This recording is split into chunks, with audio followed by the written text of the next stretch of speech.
Hello guys, welcome to our Parcham IAS. आज मैं आपके लिए लेकर आई हूँ जीएस के एमसीक्यूज, जिससे आपकी यूपीएससी की तैयारी बहुत ही आसान होने वाली है।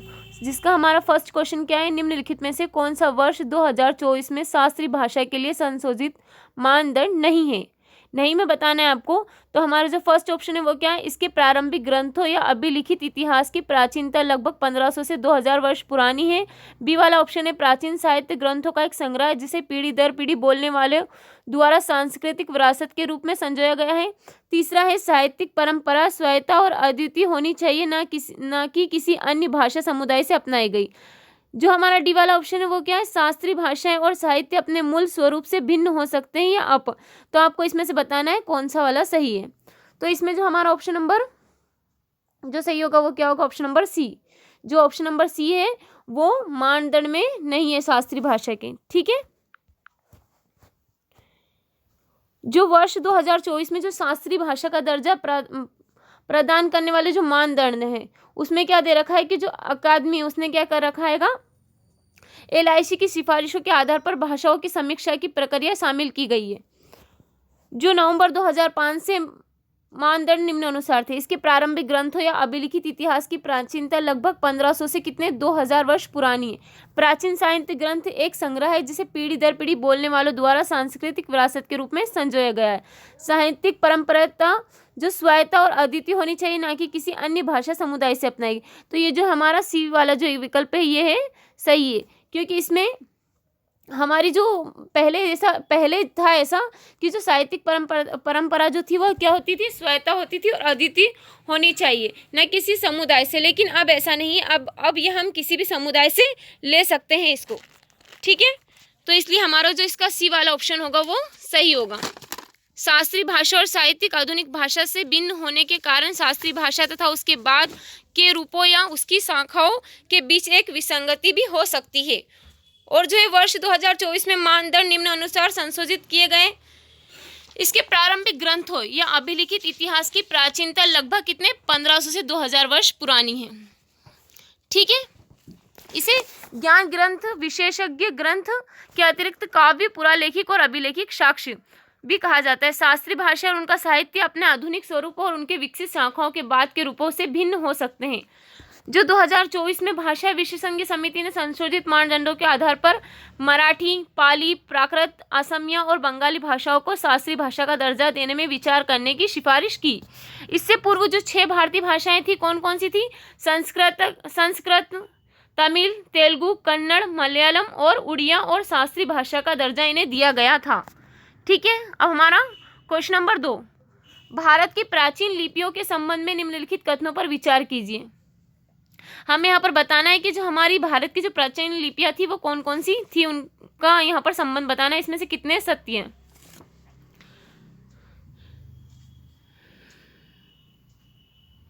तो इसमें जो हमारा है फर्स्ट ऑप्शन दे रखा है, हमें क्या दे रखा है, ब्राह्मी लेखन प्रणाली खरोष्ठी लिपि की पूर्वज है। सेकेंड दे रखा है खरोष्ठी लिपि का अर्थ विलियम जोन्स ने निकाला था। तीसरा है गुरुमुखी का विकास शारदा लिपि से हुआ और इसे 16वीं शताब्दी में गुरु आनंद अंगद द्वारा मानकीकृत किया गया था। तो इसमें से हमें बताना है कितने कथन सत्य है। तो इसका जो हमारा आंसर वो होगा वो क्या होगा, केवल एक। इसमें जो हमारा थर्ड वाला है वो सही है, बाकी जो हमारा फर्स्ट और जो सेकेंड है वो क्या है, वो रॉन्ग है। यहाँ पर जो हैगा ब्राह्मी लेखक जो खरोष्ठी लिपि की पूर्वज है, ये खरोष्ठी लिपि की पूर्वज ही नहीं है। ये जो खरोष्ठी लिपि के अलावा जितनी भी लिपियां सबकी पूर्वज है, लेकिन ये खरोष्ठी लिपि की पूर्वज नहीं है। खरोष्ठी लिपि का अर्थ किसने, विलियम जोन्स ने नहीं निकाला था, किसने, जेम्स प्रिंसेप ने निकाला था। इसलिए जो हमारा ऑप्शन नंबर थर्ड ही सही होगा। इसके बारे में आगे डिटेल में पढ़ते हैं। ब्राह्मी लिपि जो है खरोष्ठी को छोड़कर सभी भारतीय लिपियों की पूर्वज लेखक प्रणाली मानी जाती है। ब्राह्मी लिपि का पहली बार 3री शताब्दी ईसा पूर्व में एक पूर्ण विकसित प्रणाली के रूप में दिखाई देती है। और इसका सबसे उल्लेखनीय उदाहरण कौन सा है, अशोक के जो शासनकाल में जो शिलालेख लिखे गए थे, कौन से शिलालेख, 265 से लेकर के 238 ईसा पूर्व के शिलालेख जो थे उसका उल्लेख इसमें बहुत ही अच्छे से किया गया है। किसका, ब्राह्मी लिपि का। ठीक है। इस लिपि को 1837 ईस्वी में किसने, जेम्स प्रिंसेप ने पढ़ा था। ब्राह्मी अर्थवर्णी है, प्रत्येक व्यंजन के बाद या तो एक अंतर्निहित ध्वनि उच्चारित होती है या किसी अन्य स्वर को दर्शाने के लिए एक विशेषक चिन्ह होता है। प्रारंभिक स्वरों को अलग अलग वर्ण होते हैं। अधिकांश ब्राह्मी कैसी होती है, व्युत्पन्न लिपियों को बाएं से दाएं दिशा में लिखा जाता है, जैसे कि हम बाएं से दाएं लिखते हैं, ठीक है, इसलिए फर्स्ट वाला कथन हमारा जो सत्य नहीं है। खरोष्ठी लिपि किसकी, 3वीं शताब्दी ईसा पूर्व से 3वीं शताब्दी ईस्वी तक एक प्राचीन लिपि है, जिसका उपयोग प्राचीन गंधार, वर्तमान अफगानिस्तान और पाकिस्तान में गंधारी, प्राकृत और संस्कृत में लिखने के लिए किया जाता था। किसमें, अफगानिस्तान और पाकिस्तान में, ठीक है, संस्कृत लिखने के लिए किया जाता था। यह ब्राह्मी की एक बहन लिपि है और जेम्स प्रिंसेप द्वारा इसका अर्थ निकाला गया था, इसलिए कथन 2 सही नहीं है। खरोष्ठी को अधिकांश दाएं से बाएं लिखा जाता है, लेकिन कुछ शिलालेखों में खरोष्ठी की दिशा बाएं से दाएं भी दर्शाई गई है। गुरुमुख, यह शारदा लिपि से विकसित हुई है और 16वीं शताब्दी के दौरान गुरु अंगद द्वारा इसका मानकीकरण किया गया था। संपूर्ण गुरु ग्रंथ साहिब इस लिपि में लिखा गया है तथा यह पंजाबी भाषा लिखने के लिए सिखों एवं हिंदुओं द्वारा सबसे अधिक उपयोग की जाने वाली लिपि थी। कौन सी, गुरुमुख, किसके द्वारा, हिंदू और पंजाबियों के द्वारा लिखी जाने वाली सबसे उपयोग में जो लिपि थी वो यही थी। कौन सी वाली, गुरुमुख लिपि, ठीक है। अब ऑप्शन नंबर हमारा जो क्वेश्चन नंबर है 3, निम्नलिखित युग्मों पर विचार कीजिए। तो हमें यहाँ पर कुछ प्राचीन विद्वान दे रखे और उनके कार्य दे रखे, तो आपको इसमें से बताना है कितने सही सुमेलित हैं। फर्स्ट दे रखा है हमें नागसेन, बुद्धचरित, सेकंड दे रखा है अश्वघोष, मिलिंडा पन्हो, और थर्ड दे रखा है बुद्धघोष, विशुद्धि मग। आपको इसमें से बताना है कितने सही है। तो इसका जो हमारा आंसर होगा क्या होगा, केवल एक। जो हमारा इसका आंसर होगा वो क्या होगा, केवल एक होगा इसका आंसर। जो हमारा नागसेन किसका है, मिलिंडा पन्हो, और अश्वघोष किसका है, बुद्ध चरित्र का, ठीक है। और जो बुद्धघोष है ये किसका है, विशुद्धि मग। तो जो हमारा ऑप्शन नंबर 3 ही सही है, बाकी फर्स्ट और सेकंड कैसे इंटरचेंज है, ठीक है। हम इसके बारे में आगे डिटेल में पढ़ते हैं। देखो, नागसेन इंडो ग्रीक राजा मेनांडर या मिलिंडा द्वारा बौद्ध धर्म के बारे में पूछे गए सवाल, जैसे कि जो बौद्ध धर्म के बारे में जो पूछे गए सवाल जवाब थे उनको कितनी 150 ईसा पूर्व के आसपास मिलिंदा पन्हो नामक पुस्तक में दर्ज किए गए थे, इसलिए जो हमारा फर्स्ट वाला ऑप्शन है वो क्या है, सही नहीं है। अश्वघोष एक दार्शनिक और कवि थे जिन्हें कालिदास 5वीं शताब्दी से पहले भारत का महानतम कवि तथा सांस्कृतिक नाटक का जनक माना जाता है। उन्होंने संस्कृत कविता की काव्य शैली को लोकप्रिय बनाने में महत्वपूर्ण भूमिका निभाई है। कौन सी, संस्कृत की जो कविताएं थी उनकी शैलियों को लोकप्रिय बनाया था इन्होंने, किसने, अश्वघोष ने। अब है हमारा बुद्ध चरित्र। संस्कृत कवि अश्वघोष द्वारा बुद्ध के जीवन का काव्यात्मक वर्णन बौद्ध साहित्य के बेहतरीन उदाहरणों में से एक है, ठीक है, इसलिए हमारा जो ऑप्शन नंबर 2 वो भी सही नहीं है। बुद्धघोष जो 5वीं शताब्दी के भारतीय थेरवाद बौद्ध टीकाकार और विद्वान जो अपने कार्य विशुद्धि मग शुद्धिकरण का मार्ग के लिए प्रसिद्ध है, इसलिए हमारा जो 3rd वाला ऑप्शन है वो सही सुमेलित है। अब हमारे हम क्वेश्चन नंबर 4 पर आते हैं। क्या इसमें निम्नलिखित युग्मों पर विचार करना है। हमें यहाँ पर कुछ जैन कृतियां दे रखी है और उनके लेखक दे रखे हैं। कौन सा है, उसगमहारम स्त्रोत, भद्रबाहु महापुराण, तिरुत्तकेश्वर और शिल्पाधिकारम इल्गु आदिगल। इसमें से हमें बताना है कितने सही सुमेलित हैं।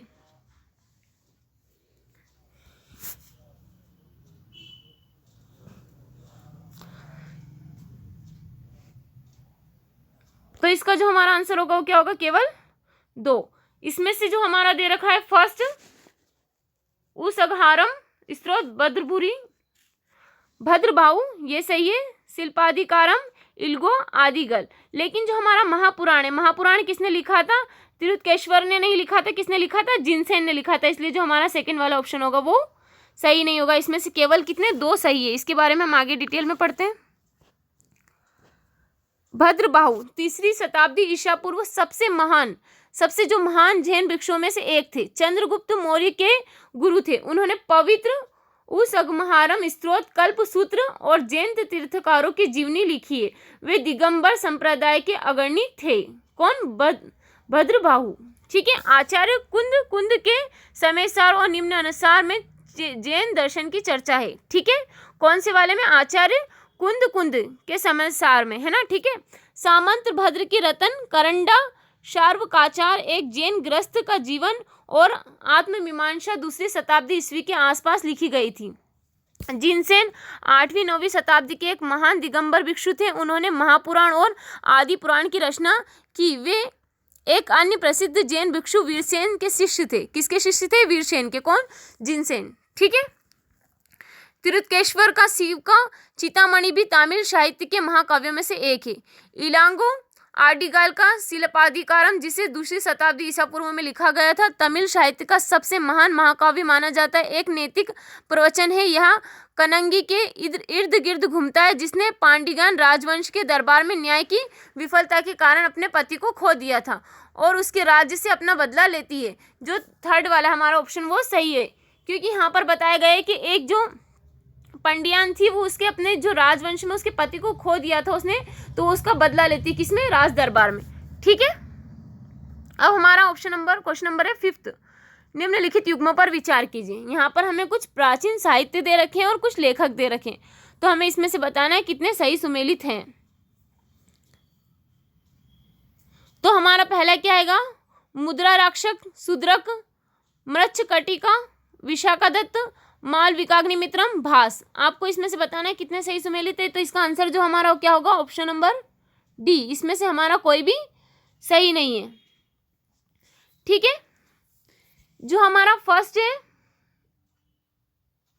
मुद्रा राक्षक, वो किसकी है? विशाखादत्त की। और मृच्छकटिक ये किसकी है? शूद्रक की। ठीक है। और जो हमारी मालविकाग्निमित्र ये किसकी है? कालिदास की। तो इसलिए हमारा जो थर्ड वाला ऑप्शन है वो भी सही नहीं है, और फर्स्ट सेकंड हमारा कैसा है? इंटरचेंज है। ठीक है। हम इसके बारे में आगे डिटेल में पढ़ते हैं। मुद्रा राक्षक ये क्या? एक राजनीतिक नाटक है जो भारत के राजा चंद्रगुप्त मौर्य के सत्ता में आने की कहानी को प्रस्तुत करता है। जैसे कि अभी हमारे यहाँ पर कोई सत्ता में आता है, जैसे कि हमारे मोदी जी आए थे तो हम उनके बारे में बहुत सारी लिखते हैं, हम समाचारों में आता है। तो ऐसे पहले क्या करते थे, इनको कहानी को कैसे लिखा जाता था? एक नाटक के द्वारा बताया जाता था। तो इसे किस में लिखा गया था? मुद्रा राक्षक में। किसकी? चंद्रगुप्त मौर्य की सत्ता में आने की कहानी को लिखा गया था। इसलिए जो हमारा फर्स्ट वाला ऑप्शन है वो सही नहीं है। सेकेंड वाला मृच्छकटिक, इसमें युवा ब्राह्मण चारुदत्त का एक कन्या के साथ प्रेम प्रसंग को दर्शाया गया है। इसे शूद्रक ने लिखा था। कौन सी? मृच्छकटिक। अब है मालविकाग्निक मित्रम, यह रानी की कुंवारी मालविका और पुष्यमित्र सुंग के पुत्र अग्निमित्र की प्रेम कहानी। इसे किसने लिखा था? कालिदास ने। ठीक है। ये बहुत ही इंपॉर्टेंट है आपके लिए। ये हर आपसे वनडे को एग्जाम में भी पूछा जाता है ये सवाल कि मालविकाग्निमित्रम किसके द्वारा लिखा गया था। ठीक है। अब हमारा क्वेश्चन नंबर 6। प्राचीन चिकित्सा ग्रंथों के संदर्भ में निम्नलिखित कथनों पर विचार कीजिए। फर्स्ट हमारा ऑप्शन दे रखा है चरक संहिता, शल्य चिकित्सा, और जो हमारी चरक संहिता शल्य चिकित्सा और प्रस्तुति विज्ञान की व्यवहारिक समस्याओं से संबंधित है। दूसरा है सुश्रुत संहिता, मुख्य रूप से आयुर्वेद से संबंधित है, जिसमें औषधि प्रयोजनों के लिए पौधों और जड़ी बूटियों का उपयोग किया गया। तीसरा है यूनानी चिकित्सा पद्धति, भारत में अली इब्न रब्बान द्वारा लिखित पुस्तक फिरदौस अल हिकमा के माध्यम से आई। इसमें से आपको बताना है कितने सत्य है।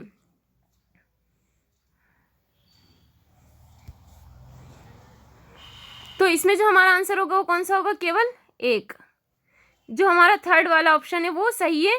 और चरक संहिता किसकी? चरक संहिता और ये सुश्रुत संहिता एक दूसरे से इंटरचेंज है। जो हमारा फर्स्ट और जो सेकंड है वो एक दूसरे से इंटरचेंज है, इसलिए हमारा जो फर्स्ट और सेकंड सही नहीं है। चरक संहिता आयुर्वेद के जनक चरक द्वारा लिखित चरक संहिता मुख्यतः औषधि के उपयोग के लिए पौधों और जड़ी बूटियों के लाभ पर आधारित है। यह आयुर्वेद को एक विज्ञान के रूप में प्रस्तुत करती है, जिसे 8 पुस्तकों में विभाजित किया गया। ठीक है। चरक संहिता में पाचन, चयापचय और प्रतिरक्षा प्रणाली पर विस्तृत एक टिप्पणी भी लिखी गई है। जो सुश्रुत संहिता है वो किसके लिए? सर्जरी के जनक सुश्रुत द्वारा लिखी गई शल्य चिकित्सा से संबंधित है। सुश्रुत संहिता जो शल्य चिकित्सा और प्रस्तुति विज्ञान से जुड़ी व्यवहारिक समस्याओं पर केंद्रित है। सुश्रुत ने किसके? मानव का शव का अध्ययन किया है और इसमें गहरा किसकी रचना विज्ञान का एक गहरा शोध किया है। ठीक है। और इसे विस्तार से समझाया है। अब यूनानी जो चिकित्सा पद्धति है भारत में कौन? अली इब्न रब्बान द्वारा लिखित एक पुस्तक जो फिरदौस अल हिकमा के माध्यम से आई है। ठीक है। इसलिए हमारा ऑप्शन नंबर 3 सही है। अब हमारा है जो क्वेश्चन नंबर 7, मेपेम्बा प्रभाव के संबंध में निम्नलिखित कथनों पर विचार कीजिए। तो हमारा इसमें ऑप्शन हमें 2 दे रखे हैं कि इसमें से बताना हमें कितने सही है। फर्स्ट जो हमारा ऑप्शन है वो क्या है, मेपेम्बा प्रभाव ने विज्ञान को अपने निष्कर्षों में योगदान दिया कि समान परिस्थितियों में गर्म पानी ठंडे पानी की तुलना में तेजी से जम सकता है। मेपेम्बा प्रभाव के संभावित कारणों में सूक्ष्म बुलबुले का निर्माण और वाष्पीकरण की भूमिका शामिल है। आपको इसमें से बताना है कितने सही है।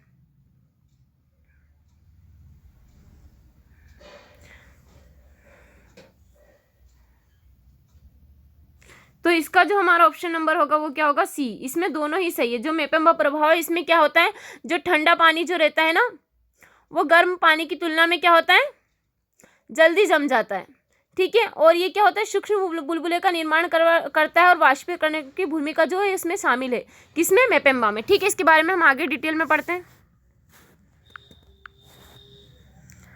मेपेम्बा प्रभाव ने अपने आश्चर्यजनक अवलोकन से वैज्ञानिकों की रुचि बढ़ा दी कि गर्म पानी समान परिस्थितियों होने के पर ठंडे पानी की तुलना में तेजी से जम सकता है। जैसे कि जो हमारा ठंडा पानी रहता है वो पहले नहीं जमेगा, अगर हमारा कोई गर्म पानी होगा तो वो उसकी तुलना में पहले जम जाएगा। ठीक है, ठंडे पानी की तुलना में गर्म पानी पहले जमता है। ये शोधकर्ताओं ने घटना के कारणों को निर्धारित करने के लिए कई प्रयोग किए हैं, लेकिन आम सहमति के निष्कर्ष की अभी भी कमी है। अभी भी हमें सही तरीके से, पूरे तरीके से पता नहीं चला है कि जो शोधकर्ताओं ने बताया गया है ये सही है या नहीं है। इसका अभी कोई निष्कर्ष सामने नहीं आया। संभावित कारणों में सूक्ष्म बुलबुले, जो वाष्पीकरण, ठंडे पानी में पाले की उपस्थिति और उबलने से उत्पन्न यौगिक का प्रभाव शामिल है। जैसे कि हम कुछ पानी में, जब हम पानी को गैस पे रखते हैं उबालने के लिए, तो उसमें कुछ बुलबुले से उठते हैं ना, फिर वो वाष्पीकरण होकर के बाहर निकलते हैं। वैसे ही इसमें होता है, उबालकर गर्म किए गए पानी में सूक्ष्म बुलबुले रह जाते हैं। ये संवहन को बढ़ावा देते हैं और पानी ठंडा होने पर तेजी से गर्मी को स्थानांतरित करते हैं। वाष्पीकरण एक एंथोथर्मिक ऊष्मा अवशोषित प्रक्रिया, गर्म पानी में तीव्र रूप से ऊष्मा हानि में योगदान करती है। ठीक है, इसमें ये क्या करती है, ऊष्मा की जो हानि होती है उसमें योगदान करती है। कौन, वाष्पीकरण जो एंथोथर्मिक अवशोषित है। ठीक है, अब हमारा ऑप्शन नंबर कौन सा है, क्वेश्चन नंबर 8।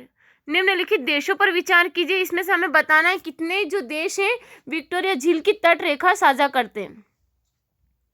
तो हमारा जो फर्स्ट ऑप्शन है केन्या, युगांडा, तंजानिया। हमें बताना है इसमें से कितने विक्टोरिया झील के साथ अपनी तट रेखा साझा करते हैं। तो इसका जो हमारा ऑप्शन नंबर कौन सा होगा, इसका ऑप्शन नंबर हमारा होगा सभी तीनों। ये जो तीनों झीलें दे रखी है यहाँ पर, देश दे रखी है अपनी सीमा तट रेखा साझा करते हैं किसके साथ में, विक्टोरिया झील के साथ में। ठीक है, इसके बारे में हम आगे डिटेल में पढ़ते हैं। विक्टोरिया झील अफ्रीका की सबसे बड़ी झील है। दुनिया की दूसरी सबसे बड़ी मीठे पानी की झील है। इसकी तट रेखा केन्या 6%, युगांडा 43% और तंजानिया 51% द्वारा साझा की जाती है। तो ये आपके लिए बहुत ही इंपॉर्टेंट, आपसे ये पूछा जा सकता है कि सबसे बड़ी दुनिया की ऐसी कौन सी झील है, दूसरी झील जिसका सबसे ज़्यादा मीठा पानी होता है, नहीं, मीठे पानी की झील कौन सी है। तो आपको क्या बताना है, इसका आंसर कौन सी झील होती है, बताओ जरा। विक्टोरिया झील कौन सी झील होती है, और ये कौन सी है, अफ्रीका में। कहाँ पर है, अफ्रीका में। ठीक है, अब हमारा क्वेश्चन नंबर 9, वांडरिंग अल्बाट्रॉस के संदर्भ में निम्नलिखित कथनों पर विचार कीजिए। इसका पहला ऑप्शन यहाँ 3.5 मीटर के पंखों वाला सबसे बड़ा उड़ने वाला पक्षी है, या IUCN रेड लिस्ट के अनुसार असुरक्षित है। आपको इसमें से बताना है कितने कथन सही है।